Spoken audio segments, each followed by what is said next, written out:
আসসালামু আলাইকুম বন্ধুরা, রাবেয়াস কিচেনে আপনাদের জানাই স্বাগতম। যে যেখানে আছেন আশা করি ভালো আছে।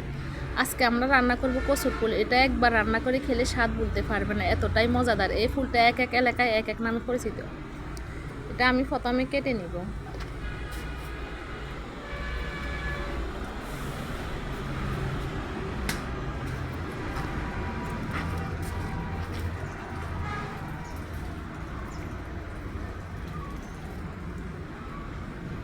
এইভাবে করে আমি সবগুলো ফুল কেটে নিয়েছি। এখন এগুলো ধুয়ে নিয়েছি। এখানে আমি রসুন নিয়েছি, গোটা একটা কুচি করে নিয়েছি। আর এখানে কাঁচামরিচ দিয়ে দিলাম, আর লবণ পরিমাণ মতো দিয়ে দিলাম। আর এখানে 1 কাপ পানি দিয়ে দিলাম। হলুদ দিয়ে দিলাম হাফ চা চামচ। দিয়ে এগুলা ভালো করে মিক্স করে নিব। একটা ঢাকনা দিয়ে এটা ঢেকে দিব।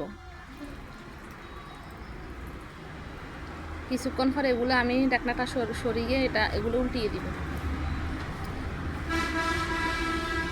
নেড়ে আবার ঢাকনা দিয়ে ঢেকে দিব।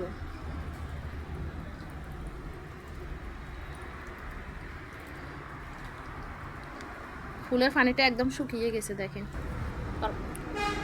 এগুলো একটু নেড়ে দিব এবার।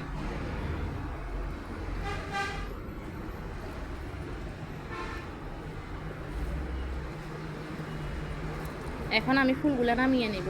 এখানে আমি এগুলো ভাজতে চলে যাব। একটা কড়াইতে আমি রান্নার তেল দিয়ে দিলাম। এখানে রসুন একটা, পেঁয়াজ একটা কুচি করা আছে। তেলে আমি পেঁয়াজ রসুনগুলো ছেড়ে দিলাম। এগুলো একটু ব্রাউন কালার করে ভেজে নিব। আর এখানে 2টা এলাচ, একটা দারচিনি আর একটা তেজপাতা দিয়ে দিলাম।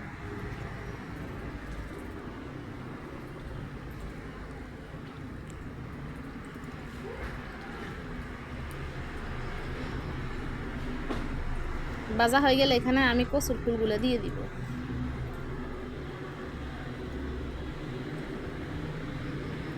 এখানে আমি দিয়ে দিলাম গরম মশলা দিয়ে ভালো করে এগুলো মিক্স করে নিব। আর এখানে আমি দিয়ে দিব চিলি ফ্লেক্স।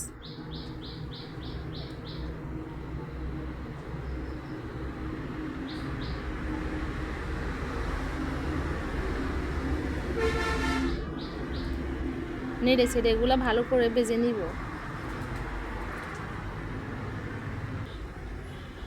এভাবে রান্না করলে আপনার ভাতের সাথে মাছ বা মাংসের প্রয়োজন হবে না। একবার হলেও ট্রাই করে দেখবেন। আমার ফুলটা হয়ে গেছে, এখন আমি নামিয়ে নিব। একটা প্লেটে আমি ঢেলে দিলাম। আমার রেসিপি ভালো লাগলে সাবস্ক্রাইব করে দিবেন, কমেন্ট করে জানাবেন কেমন হলো। আজ এ পর্যন্তই। আল্লাহ হাফেজ।